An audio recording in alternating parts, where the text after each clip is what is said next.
Sabe quando um aplicativo de música parece adivinhar exatamente o que a gente quer ouvir? Ou como uma rede social consegue organizar milhões de fotos e mensagens num piscar de olhos? Pois é, por trás disso não tem mágica, tem tecnologia.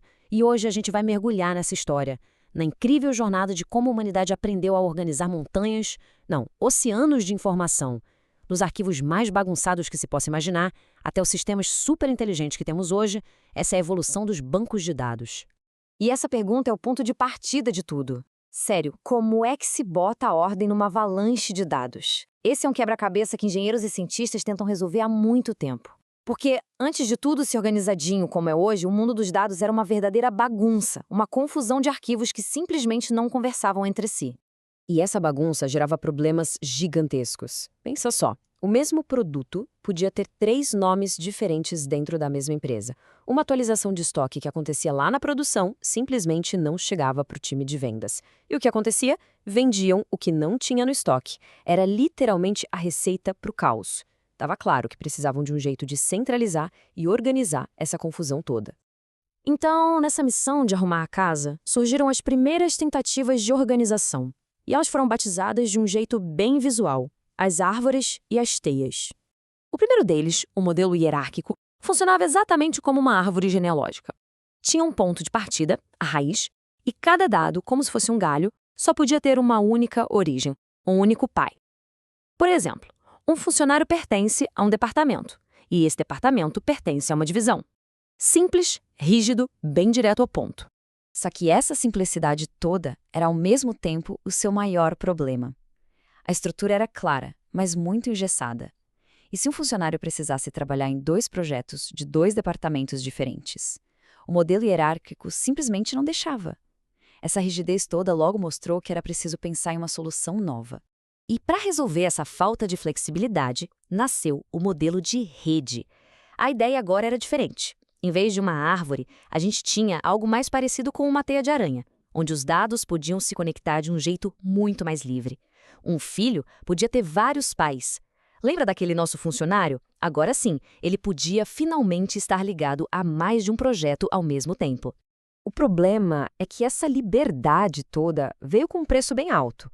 Navegar por essa teia de dados era um verdadeiro labirinto, um pesadelo de tão complexo.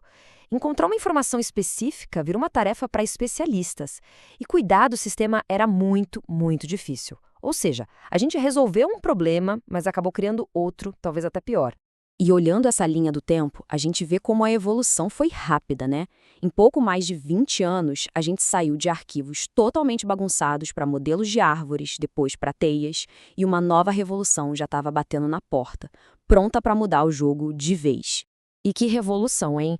A próxima ideia foi tão absurdamente simples e ao mesmo tempo tão genial que ela se tornou a base da maioria dos sistemas que a gente usa até hoje. Bem-vindos à era do modelo relacional.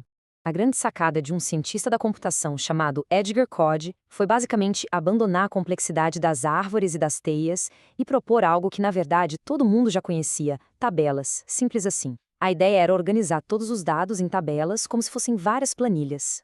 É isso. A melhor forma de pensar nisso é como um monte de planilhas conectadas. Imagina uma tabela só para funcionários e outra só para departamentos.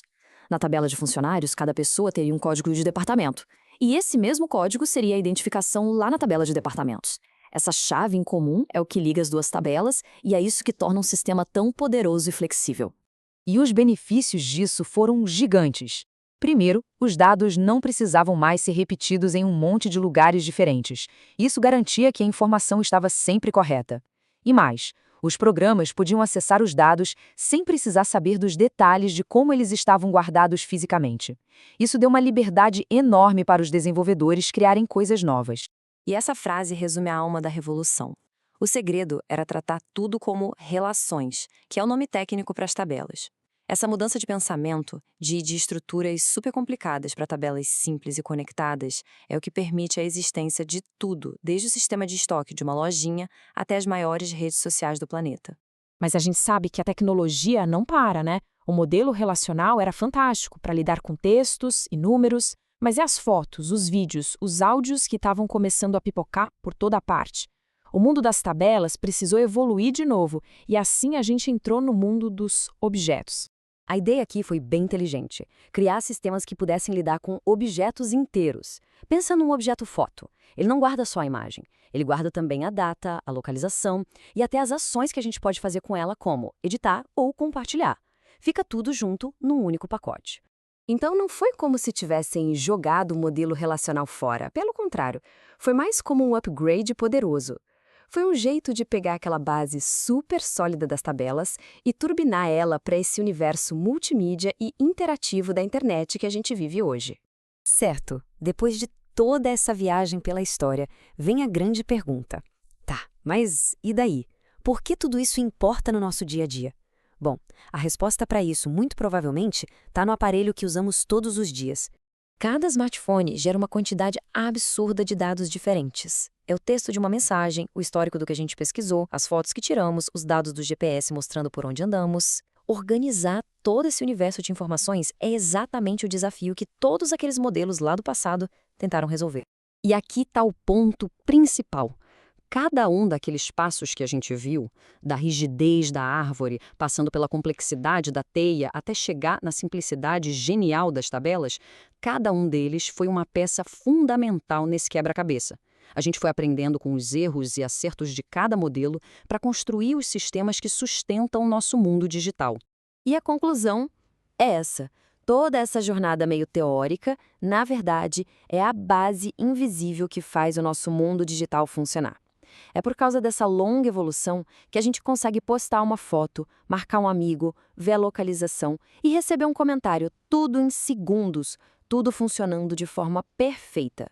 E a jornada, claro, não terminou. Com a inteligência artificial, a internet das coisas, os mundos virtuais, a gente está gerando tipos de dados que nem imaginávamos há pouco tempo. A evolução continua, a todo vapor. E aí fica a pergunta no ar: o que vem a seguir? Qual vai ser a próxima grande revolução no jeito como a gente organiza o nosso universo de informações? É algo para a gente pensar.